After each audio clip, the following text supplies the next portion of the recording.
बिस्मिल्लाहिर्रहमानिर्रहीम। आज हमारा सिलेंडर की क्रशिंग है और मैं आया हूँ यहाँ पे लेबोरेटरी पे। सिलेंडर की जो है स्पेशल बात यह है कि इसमें हमने फाइबर डाला था।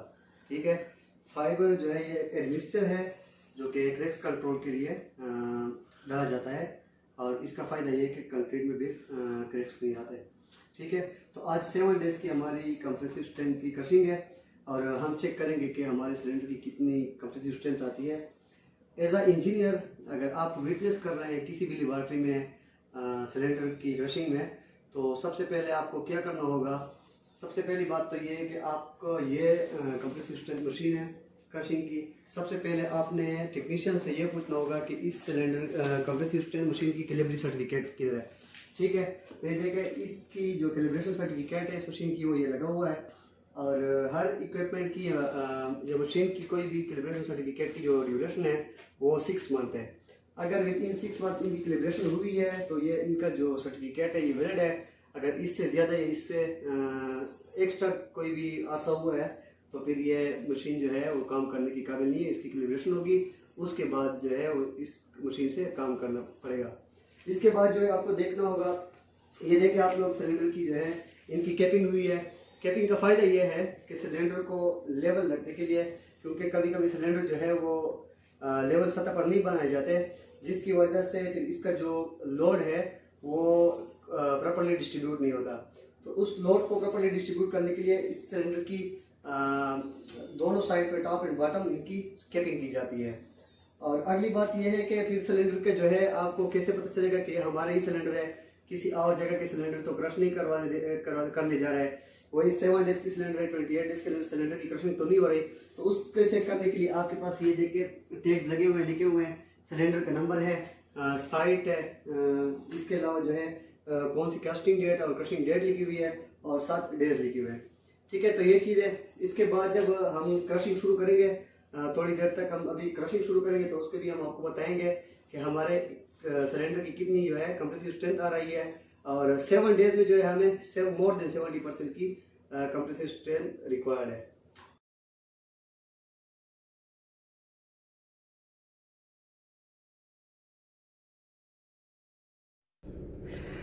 अच्छा, तो हमने क्रशिंग शुरू कर दी है। ये देख रहे हैं सिलेंडर रखा हुआ है और रीडिंग भी आपको नज़र आ रही होगी। मशीन की आवाज़ हमने म्यूट कर दी है क्योंकि बैकग्राउंड में कुछ हमारी बातें थी वो आई थी, तो इस वजह से मैंने वो म्यूट कर दी है। बहरहाल ये ऊपर लाइट है, ये मैं ऑफ़ करवा देता हूँ तो आपको मज़ीद थोड़ा सा क्लियर नज़र आएगा इससे। ये अभी पहुँचा है 28 पे। जिस टाइम ये क्रश हो जाएगा उसके बाद मशीन स्टॉप हो जाएगी और आपको मेन स्क्रीन पे रीडिंग जो है वो डिस्प्ले हो जाएगी। कुछ देर हमें वेट करना पड़ेगा। ये देखिए क्रश हो गया है और 30.43 MPa हमारा जो है कंप्रेसिव स्ट्रेंथ आया है विद इन 7 डेज़। ओके, ये लेबॉरेटरी टेक्नीशियन है नदीम भाई, अभी ये रीडिंग नोट कर रहे हैं। इसके बाद दूसरा सिलेंडर हम रखेंगे।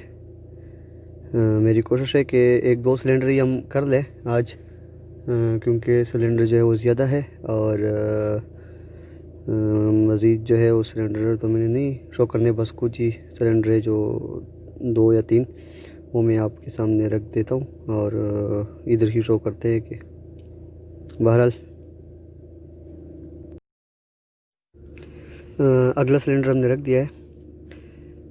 इसका भी नोट करते हैं कि कितने पे क्रश होता है और हमारी रीडिंग कितनी आती है।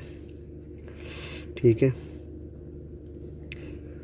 तो बस बाकियों का भी यही सिस्टम है और प्रोसीजर बस पूरा यही है।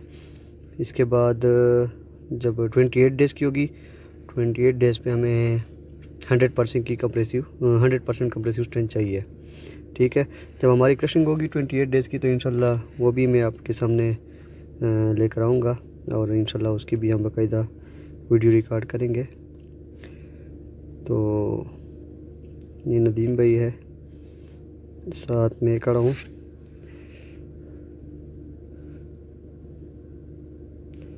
उस टाइम मैंने साथ साथ रिकॉर्डिंग की थी, लेकिन मसला ये था कि कुछ बाकी आवाज़ें थी और उसमें से क्लियर आवाज़ नज़र नहीं आ रही थी। इस वजह से बाद में ये साउंड रिकॉर्ड करा रहा हूँ ताकि आप लोगों को क्लियर समझ आ सके। बहरहाल ये रिस्पॉन्सिबिलिटी होती है क्यूसी इंजीनियर की, और वही विटनेस करता है। लेबॉर्ट्री तो थर्ड पार्टी होती है और लेबॉर्ट्री का जो क्लाइंट होता है वो कॉन्ट्रैक्टर होता है। तो हम उनके क्लाइंट हैं, और वैसे तो कंसल्टेंट भी कभी कभी आता है, क्लाइंट भी कभी कभी आता है।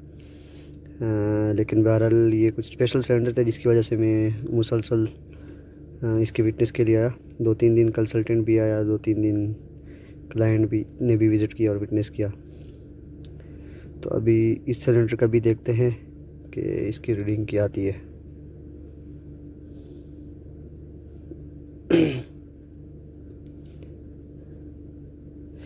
ये भी क्रश हो गया है और इसकी रीडिंग 28.21।